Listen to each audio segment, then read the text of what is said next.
Hello everybody and welcome to my video on the Detrola Model E. So Detrola was a Detroit-based camera manufacturer. In the late 30s, early 40s, they made these Bakelite bodied cameras with fairly similar woolen sack, generally, lenses on them that used 127 film. They were considered candid. They were considered candid cameras, that was the term for them, and were used for fun. I mean, sort of in a lot of the ways that like cell phones today or little point and shoots, digital point and shoots today would be used. Very similar concept to that. This is the Model E, which was the highest end of the 127 cameras that Detrola made. They also made one called the 400, which was a 35 millimeter Leica type clone, which was higher end than this, but those are rarer than hen's teeth, especially in working order today. So the Model E is the highest end Detrola that is typically found in working condition now. And what makes it the highest end is that it has an f3.5 lens, which is as fast as Detrola made, and it has a focusing helical instead of on-lens focusing. I mean, and I won't lie, the helical is much easier to use than the on-lens focusing apparatus. So this is a candid camera that has an extinction meter. And an extinction meter, it's missing out of this one, but it's basically a sheet of plastic with a row of numbers in it, and each of the numbers is a different density. And then you would see what whichever number, highest or lowest, depending on the extinction meter you could read, would tell you what your meter reading was. This had shutter speeds of 1/25th to 1/200th, as well as bulb and time. So 4 shutter speeds right there. And it had no flash sync except in bulb and time. That's the only way that the flash would work in these cameras. This would be considered sort of an advanced entry-level camera in that it had the helical focusing, but realistically it was more an enjoyable camera for fun, for taking 645 photos in a small package. It was the most advanced camera in Detrola's 127 film format family, and it had some nice features. It's also one of the easier ones to find today because it is held up better over time than some of the others. The K and the KW and the H and the HW also have held up and are easy to find, but some of the others like the G and the entirely Bakelite body cameras are also super rare because a lot of them have degraded over time. The Bakelite used in these was apparently not of the highest quality, and some of it has either turned to dust or turned gummy with age. These were made by the International Detrola Corporation in Detroit, USA, and this model was made from 1939 to 1940. It was preceded by nothing directly, as this was part of a family of cameras that were new products by Detrola, which previously had made just radios.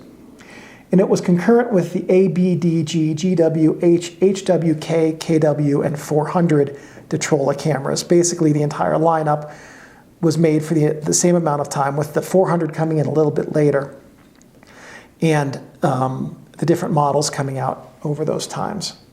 It was followed by nothing as Detrola left the camera business after these were made, and then shortly thereafter completely went out of business.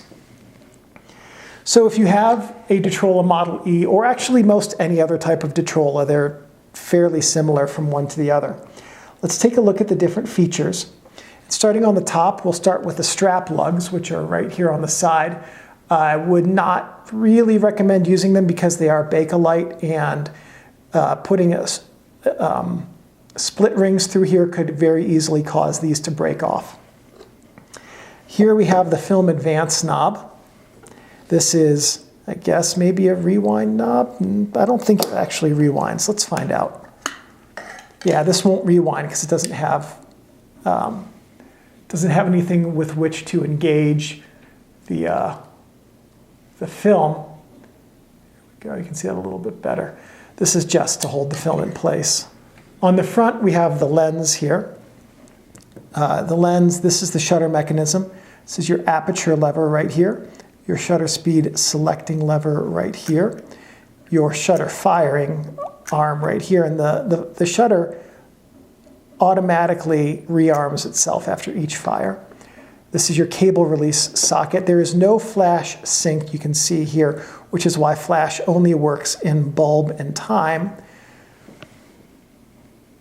There you go, in bulb because you can hold the shutter open, or in time because you hold the shutter open and then close it. And when those are in use, you can manually trigger a flash that's in your hand. We also have the extinction meter window here. You might be able to see there is no extinction meter. It's fallen out of this camera. And then the viewfinder window. And this is the focusing helical right here. It's at infinity, and it focuses all the way out to just shy of 3 feet. On the camera's back, we have the viewfinder window and the extinction meter window, which again, you can see there's no extinction meter. This is an exposure calculator, which we're going to go over specifically a little bit later in this video, how to use this and how to read it. You have your A and B film advance windows here, which we'll go over later in this video as well, as I explain how film moves through this camera. And then just a nice design. On the camera's bottom, we have the tripod socket. That's it. Well, and this guy here, which lifts up to help you load the film. And then on the inside, we have the film cassette chambers where the empty film spool goes to take up, and then the new film spool goes to feed. So I do not have any 127 film to demonstrate how, firsthand how this works. So what I'll do is I'll explain this so that you can see how film works in this camera and how to load it and how to advance it. But first we're going to talk about how to use the lens. So basically the first thing about using the lens is you have to extend it from the camera's body. If you don't extend it, you will not get infinity focus. Okay. To use the lens, you want to select your shutter speed with this top dial right here. Then you want to select your aperture, and you're going to use the calculator on the back here, which we'll talk about in a moment, to determine which aperture you want to use. And then you fire the shutter. And that's how you use the lens. It's incredibly easy to use and very basic. Next thing we're going to talk about is how to read the extinction meter and use the exposure calculator. So let's do that. Let me collapse this lens. There is only one correct way to mount this. There we go. Okay. So the exposure meter is going to have numbers between 1 and 6, maybe 7. Might go up to 7. I'm not exactly, but definitely 1 and 6. So there's numbers on this half roll right here, or half thing right here, that go up 1 to 6, and those align with the extinction meter. So when you look through the extinction meter, if you have one, you'll see a number which is readable, and then the next number to it won't be. That number that is readable is the one that you want to use. To use the calculator, the first thing you need to do is select your film speed. So the ISO range on this camera is fairly limited from ISO 125 on the fast side to ISO 3 on the slow side. Now, this used 127 film. To the best of my knowledge, there was no ISO 3 127 film that was ever made. In fact, I don't know of a 127 film that was slower than about 64 ISO. So I have no idea what all of these ultra slow ISOs are for. But let's assume that you're going to use a 50 ISO film. Okay, so it's very hard to read, but you select 50 ISO and line up this little line right here between film and speed with 50. Now what you're going to do is look through the extinction meter window to find out what the extinction meter reading is. And then you're going to look at your conditions: bright, average, cloudy, light interior or dark interior. So let's say it's a cloudy day and you're seeing the number 4. I'm going to line up the number 4. Oops. This is not easy to use. There we go. You're going to line up the number 4 with cloudy. Now you're going to take a look at your available shutter speeds and apertures. Okay, what's weird is this gives you a whole bunch of very slow shutter speeds that aren't on the shutter. 1/10, 1/5, 1/2, 1, 2 seconds, 5 seconds, and 10 seconds. Now, theoretically, 1/2 and slower you can use bulb mode for, or time for the really slow ones. But at any rate, there's lots and lots of data on this calculator that realistically will never be usable. So cloudy, 50 ISO, 4 is your reading on your extinction meter. If you set your aperture to f11, you need 1/5 of a second. Well, we don't have that. We have 1/25, which means we can use f4.5. So what we do is we come around here. We're going to go to 1/25. We're going to go to f4.5. We're going to take our picture. And that's how you take a picture with the camera. That's how you use the exposure calculator as well. Now you'll notice here there are 2 windows, A and B. When you load the film, which is 127, this is 120, it won't fit in here, but it's the same basic principle. When you unload the film, it's going to scroll through and you'll get some numbers coming up in the middle, just like this. So you'll see that number 1. The first thing you want to do is line up that number 1 with the A. There we go, just like that. Take your picture and then you line up that number 1 with the B. And then you take your second picture. And you go through that the same way for every single number. You line up 1 and 2 through 12 or 8. I think it's 8 with 127. In A and then B, and that gives you 16 645 frames on a single roll of 127 film. So really a significant number of images on one roll of film. And that's nice. To load the film, it's very simple. You take the new roll of film, you pull this up, you pop it in, you drop that in place, and then you just pull out your leader. And then when you have your take-up spool, the empty one, you simply drop this down, put in your empty spool, load the leader into it, and then just advance it until you get the start line lining up with about this, pop your back on, and then advance it until the number 1 appears in the A window. There we go. And that's how you use load film and how you track it to the camera. Your numbers just appear in A and B each time. It's a good system. You know, I haven't actually used this camera, so I can't tell you whether or not the frames overlap any. Some of these old candid cameras, the frames did overlap very slightly, but I'm not sure about this one. So that's how you do everything with this camera except make a double exposure. So we've seen how to take a single exposure. You use the exposure calculator, you come up with your settings like this, you adjust your shutter and your aperture as needed, take your picture. Of course, you also want to focus. This is a viewfinder, so you need to estimate your distance. There we go. And there is no, by the way, depth of field scale on this camera, so you could use f16, but there's no way of knowing exactly what's going to be in focus.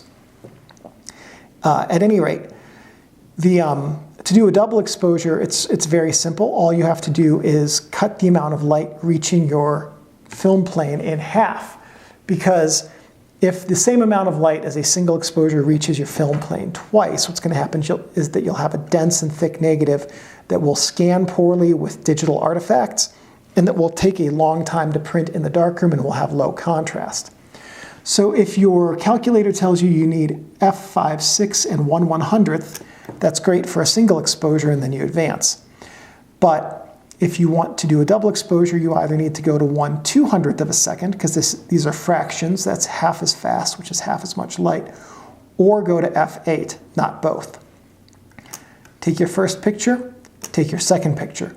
Because the shutter is not linked to the film advance, it's very, very easy to take double exposures on this camera. You just have to cut the amount of light in half versus the metered reading and take the two pictures.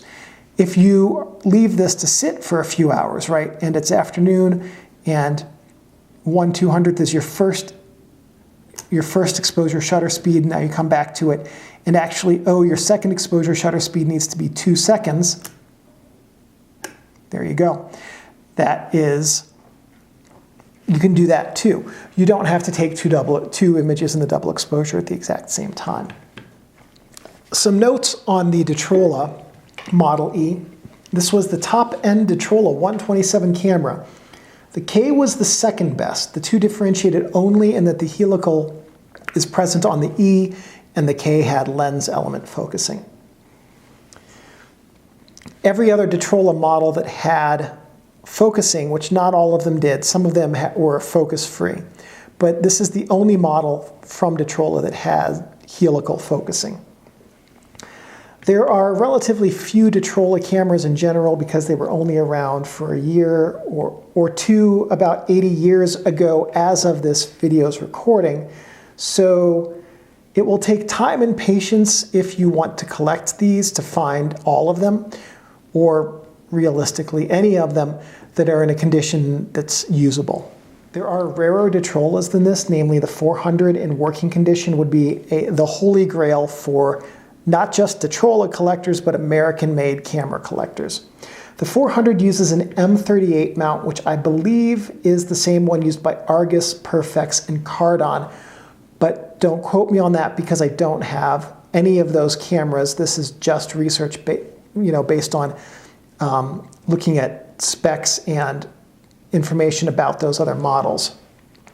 So I haven't actually gotten my hands on a Cardon, Perfex, or 400, so I can't verify that those lenses are actually interchangeable between each other.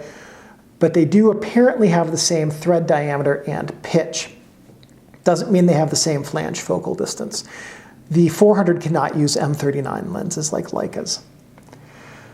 So that's really it for the Detrola Model E. It will probably be the only Detrola camera that I review on this channel because there's nothing else that the other 127s offer, and I really fully expect to never find a working 400. Some things not to do with this camera.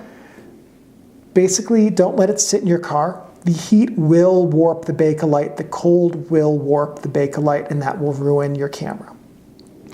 Don't let it get wet. There's nothing weather sealed in this camera. There are definitely components in this which are ferrous, lower grade metal, which will rust very easily. Your shutter mechanism especially could be very prone to rusting. Don't store this in a plastic bag or box unless you have a rechargeable desiccant pack with it. And just remember that, yeah, it's a candid camera, and it's fun, and it's 80 years old, and it's not the most precise camera ever made, but it is a precision tool that can still take good and serviceable photos, especially if you're just shooting around and having a good time with it. So handle your Detrola with care and respect, and as long as you take care of your Detrola will take care of you. So that is it for my video on the Detrola Model E. If this video was helpful, please give me a thumbs up. That lets me know that I'm on the right track and making content which is useful and enjoyable and helpful to you. If you have any comments or suggestions, please leave those below. And I'm checking my comments every day or two. If you're an amateur photographer who has used a Detrola, any of the 127 cameras really, to take a photo, feel free to leave a link to your work in the comments section. And one last thing, thank you everyone very much for watching, and I'll see you in the next camera video or video review series.